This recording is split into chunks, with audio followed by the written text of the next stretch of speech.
नमस्ते हजुरहरू सबैजनालाई करिश्मास किचन टेल्समा स्वागत छ। यो भिडियोलाई सुरुदेखि अन्तिमसम्म हेरिदिनुहोस् होला। लाइक कमेन्ट सेयर सब्सक्राइब अनि बेल आइकन दबाउन नबिर्सिनुहोस् होला। फर मोर भिडियोज आउनुहोस् यो भिडियोलाई हेर्नेछौँ अनि इन्जोय गर्नुहोस् होला। आज चाहिँ हामीहरू मसरुम चिज स्यान्डविच बनाउन गइरहेको छौँ।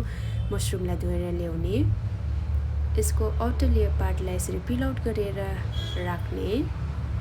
यस्तो सेतो हुन्छ नि त मजाको। त्यहाँबाट यसलाई पतला पतला स्लाइस गर्ने।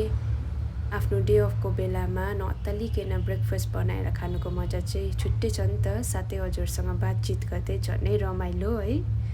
यसको म शब्दमा बयान पनि गर्न सक्दिनँ।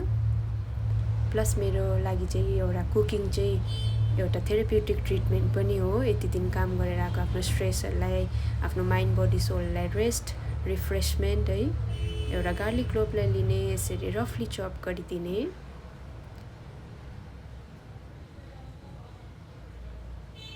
प्यानमा बटरलाई यसरी मेल्ट गर्ने, गार्लिकलाई हाल्ने अनि यसरी सौते गरिदिने हल्का गोल्डन ब्राउन हुइन्जेलसम्म।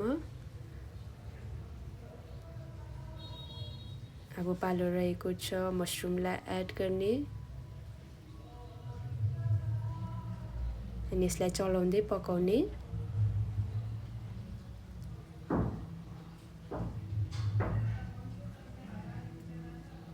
आफ्नो स्वाद अनुसार नुनलाई पनि राखिदिने माथिबाट अनि यसलाई चलाउँदै पकाउने जबसम्म यसको पानीहरू सुक्दैन, ड्राई हुँदैन है।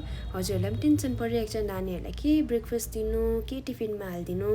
यो हेल्दी भर्जन यसरी पनि तपाईँहरूले बनाएर आफ्नो बच्चाहरूलाई ब्रेकफास्ट दिन सक्नुहुन्छ या फिर लन्चमा प्याक गरेर पठाउन सक्नुहुन्छ है।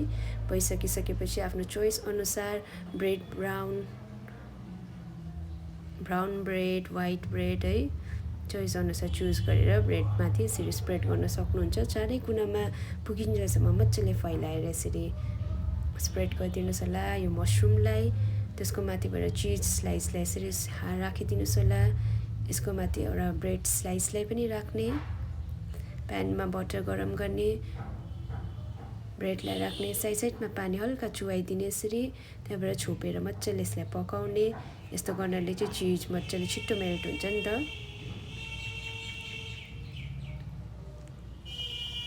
अब पालो रहेको छ यसलाई पल्टाउनका लागि माथिको तल, तलको माथि है। भइसकेपछि निकालेर यसरी बिचमा मजाले कट हालिदिने। त्यहाँबाट हाम्रो मसरुम चिज स्यान्डविच रेडी भइसकेको छ। हजुरको घरमा ग्रिल स्यान्डविच मेकर छ भने त्यसमा पनि हालेर बनाउन सक्नुहुन्छ। प्याटर्न पनि दामी, हेर्नमा खङ दोकानबाट किनेको जस्तै देखिन्छ नि त।